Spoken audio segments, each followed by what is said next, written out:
The Unyielding Heir Chapter 9. Rings, Resolutions.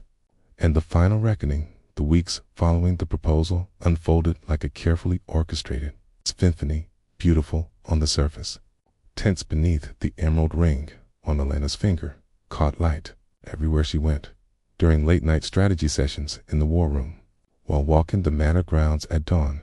Even in the brief moments she allowed herself to breathe, it was a constant, quiet reminder that amid the corporate upheaval, something unbreakable had taken root. Implementation accelerated. Phase 1 rolled out in waves. 2 departments consolidated. Legacy systems phased out, and a new innovation lab funded with redirected capital from the old foundation reserves. The numbers began to shift. Profit margins ticked upward for the first time in 7 quarters. Employee sentiment, once in freefall, stabilized. Some who had resigned even quietly withdrew their notices after the press conference, citing renewed confidence in leadership. Alexander moved through it all with renewed purpose. He no longer carried the weight of isolation. Elena was beside him in every meeting, every decision. They made an intimidating team, her sharp analytics paired with his instinctive command. Board members who had once resisted now deferred. The doubters were silent, at least publicly, but silence is never permanent. Victoria Lang reappeared on a Tuesday morning in late February. She didn't knock. She simply walked into Alexander's London office during a routine executive briefing. Flanked by a lawyer in a crisp gray suit and a private investigator holding a thick manila folder. Security had let her through. Old access codes still active. Deliberate oversight on her part, or a calculated risk on theirs.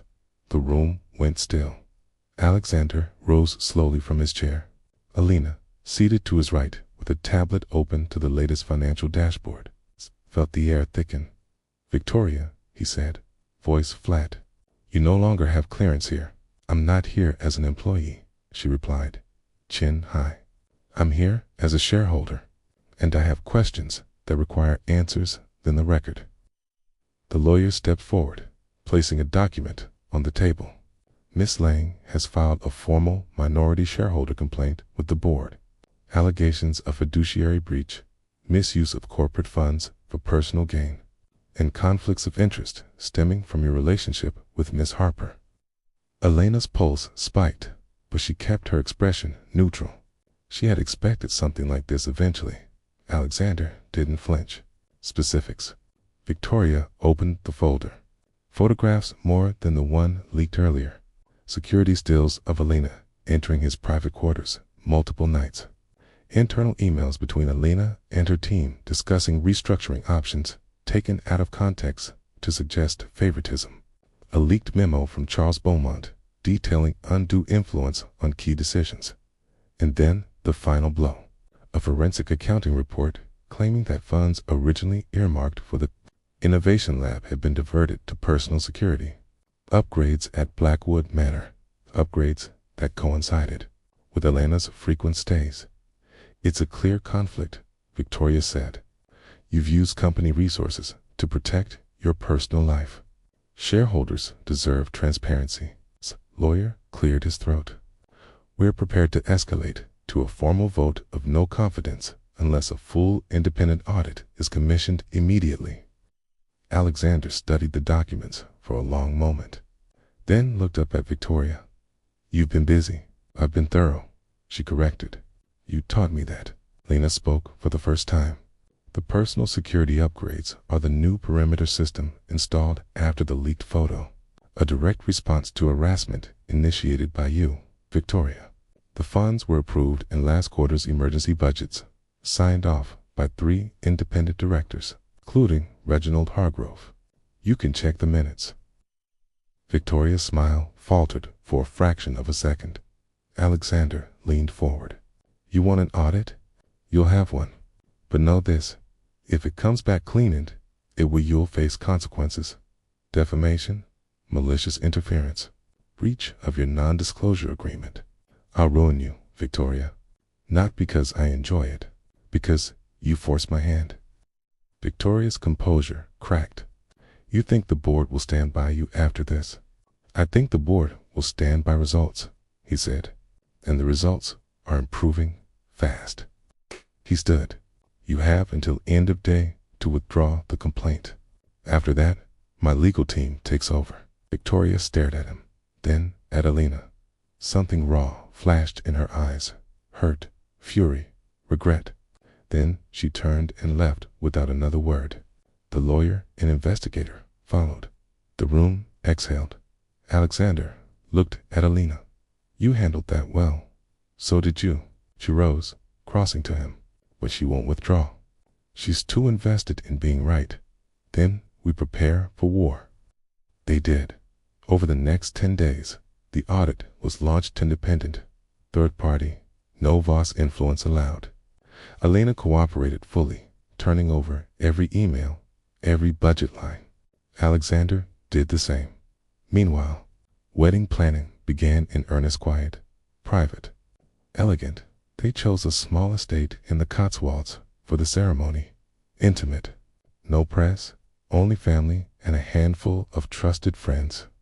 Elena's mother flew in from Nairobi, tears in her eyes the moment she saw the ring. Alexander's remaining family, distant aunt, and 2 cousins, accepted with cautious warmth. The dress was simple, ivory silk. No veil, just a long train that whispered across stone floors. Alexander chose a midnight blue suit, no tie, open collar commanding, yet vulnerable in a way only Elena ever saw. They wrote their own vows. Hers, I promise to challenge you, to stand beside you, to never let you carry the weight alone again. You taught me that strength isn't isolation, it's choosing who to trust. I choose you, every day, Kaz. I promise to protect you, to listen when you speak truth, to surrender when it matters. You broke every wall I built, and I'm grateful. You're not just my partner, you're my home, forever. The ceremony was held under an ancient oak tree at sunset. No photographers, just them, the officiant, and the people who mattered when they kissed as husband and wife. The world felt smaller, quieter, right back at Blackwood Manor that night. The audit report arrived via encrypted email. Clean. Every allegation disproven. Funds properly allocated. No conflicts beyond the personal relationship, which the auditors noted had no material impact on decisions. Alexander forwarded the report to the entire board with one line: motion to dismiss all complaints. Vote required within 48 hours. The vote came back unanimous. Victoria's shares were quietly bought out at market value the following week. She disappeared from public view. The company stabilized. Growth projections turned green. The Innovation Lab launched its first project, Youth Mentorship Program, revived in Isabella's name. Fully funded and independent of corporate politics. Months passed. One crisp autumn morning, Elena stood on the terrace overlooking the grounds, hand resting on the gentle swell of her belly. Alexander came up behind her, arms wrapping around her from behind, chin on her shoulder. Boy or girl? He murmured.